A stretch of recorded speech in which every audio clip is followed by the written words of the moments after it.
सपनों की हवेली।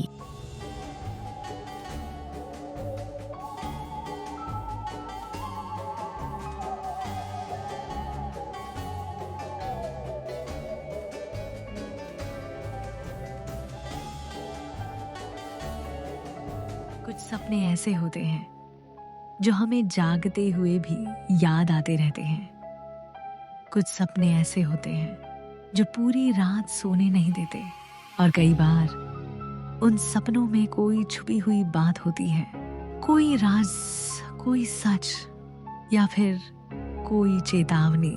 आज मैं तुम्हें ऐसी ही एक कहानी सुनाने वाली हूँ। एक कहानी जो शुरू तो एक सपने से होती है, लेकिन धीरे धीरे एक पुरानी सुनसान हवेली तक पहुंच जाती है, जहां हर दीवार कुछ कहना चाहती है और हर दरवाजा कुछ छुपाए बैठा है। तो तैयार हो जाओ, क्योंकि ये सिर्फ कहानी नहीं, एक एहसास है, एक रात का राज जो शायद तुम्हें भी सोने नहीं देगा। कहानी की शुरुआत एक पुराने से घर में होती है। रात का वक्त है और आर्या नाम की लड़की बेचैनी में सो रही होती है। उसकी आंखों में बार बार एक ही सपना आता है, एक काली टूटी फूटी बहुत बड़ी हवेली, और उसी हवेली के अंदर से एक दर्द से भरी आवाज, मुझे बचा लो, मुझे बचा लो। आर्या हर रात वही सपना देखती। सपना इतना सच्चा लगता कि उसकी नींद पूरी रात टूटती रहती। दिन भर बेचैनी और दिमाग में बस वही आवाज। एक दिन वो तंग आकर लैपटॉप खोलती है और गूगल पर उस हवेली का वर्णन सर्च करती है। कुछ मिनट बाद उसकी सांसें रुक जाती हैं। सपने में देखी वही हवेली असल में मौजूद थी। वो हैरान रह जाती है। ये कैसे मुमकिन है कि मैंने कभी उस जगह का नाम तक न सुना हो, वो मुझे सपने में दिख रही है। उसके अंदर एक अजीब सा डर और खिंचाव दोनों पैदा होता है, और आखिरकार वो फैसला करती है, मुझे वहाँ जाना ही होगा। अगले दिन वो फ्लाइट लेती है। जगह शहर से काफी दूर जंगलों के बीच थी। वो रिक्शा लेती है, पर पहला रिक्शा वाला सुनते ही मना कर देता है। बीबी जी, उस हवेली का नाम मत लेना, लोग वापस नहीं आते वहां से। आर्या डर जाती है, लेकिन जिद करती है। आखिर एक बूढ़ा रिक्शा वाला तैयार हो जाता है, पर कहता है, मैं तुम्हें सिर्फ बाहर तक छोड़ूंगा, अंदर नहीं जाऊंगा।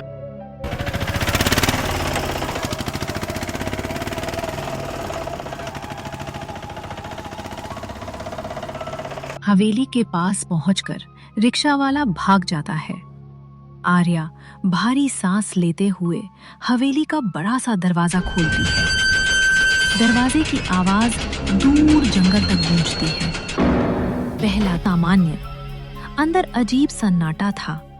धूल, जाले, टूटी खिड़कियां, पर कोई डरावनी बात नहीं। वो कमरे दर कमरे घूमती है। सब सामान्य लगता है। रात भी ठीक निकल जाती है। दूसरे दिन उसे हवेली में एक स्टोर रूम मिलता है, जैसे भुला दिया गया हो। अंदर वो पुरानी तस्वीरें और महंगी ज्वेलरी देखती है, जैसे कोई दौलतमंद परिवार यहाँ रहता था। जैसे ही वो बाहर निकलने लगती है, उसे एक और कमरा दिखता है। कमरे पर बड़ा सा जंग लगा ताला। जैसे ही वो ताले के पास जाती है, अंदर से वही पुरानी सपनों वाली आवाज, मुझे बचा लो, मुझे बचा लो। उसकी रूह कांप जाती है। वो पीछे हटते ही दीवार पर एक परछाई भागती हुई दिखती है, बहुत तेज, इंसानी नहीं। आर्या चीख कर बाहर भागती है। तीसरे दिन उसे हवेली के एक पुराने हिस्से में एक डायरी मिलती है। डायरी में एक लड़की अमाया की दास्तान लिखी होती है, एक अमीर परिवार की इकलौती बेटी जो अचानक गायब हो गई थी। डायरी का आखिरी पेज खून से फटा था। उस पर लिखा था, अगर कोई ये पढ़ रहा है तो समझो मैं अभी भी यहीं हूँ, इस तालों वाले कमरे में। आर्या का दिल बैठ जाता है। ये वही कमरा था जहां से आवाज आई थी। उस रात हवेली में तूफान उठ जाता है। दरवाजे खुद ब खुद बंद होते हैं, खिड़कियां टूटती हैं। आर्या को फिर से वही आवाज सुनाई देती है, तू ही मुझे मुक्त कर सकती है।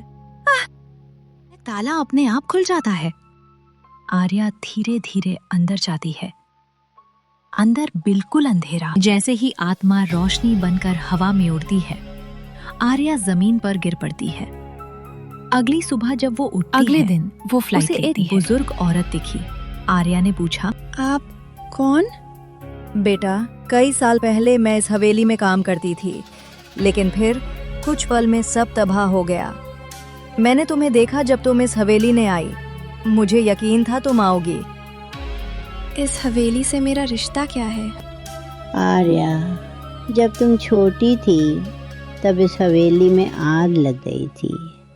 उस आग में तुम्हारे माता पिता और तुम्हारी छोटी बहन अमाया की मृत्यु हो गई, लेकिन तुम किसी तरह बच गई थी। तुम्हारे कुछ रिश्तेदार तुम्हें अपने साथ ले गए, पर तुम्हारी बहन की आत्मा आज तक इस हवेली से बाहर नहीं गई। कहते हैं कि वो किसी के आने का इंतजार करती रहती है। वो किसी को कुछ नहीं कहती, लेकिन फिर भी हर कोई उससे डरता है। तो यही वजह है कि मुझे हर रात हवेली का सपना आता था। मेरी बहन मुझे बुला रही थी। बेबी आर्या इतनी छोटी थी कि उसे कुछ याद नहीं रहा। अमाया की आत्मा सिर्फ अपनी बहन से मदद चाहती थी। जैसे हवेली ने आखिरकार चैन की सांस ली हो, आर्या हवेली से बाहर निकलती है, लेकिन जाते वक्त उसकी नजर दोबारा उसी टूटे ताले वाले कमरे पर पड़ती है। उसे ऐसा लगता है जैसे कोई अब भी उसे देख रहा है। क्या वास्तव में आत्मा मुक्त हुई थी, या हवेली ने आर्या को भी अपना हिस्सा बना लिया था? अगर आप चाहते हैं कि मैं दूसरा पार्ट बनाऊं, तो चैनल को सब्सक्राइब, लाइक, शेयर और कमेंट करें। पार्ट 2 जल्द आएगा।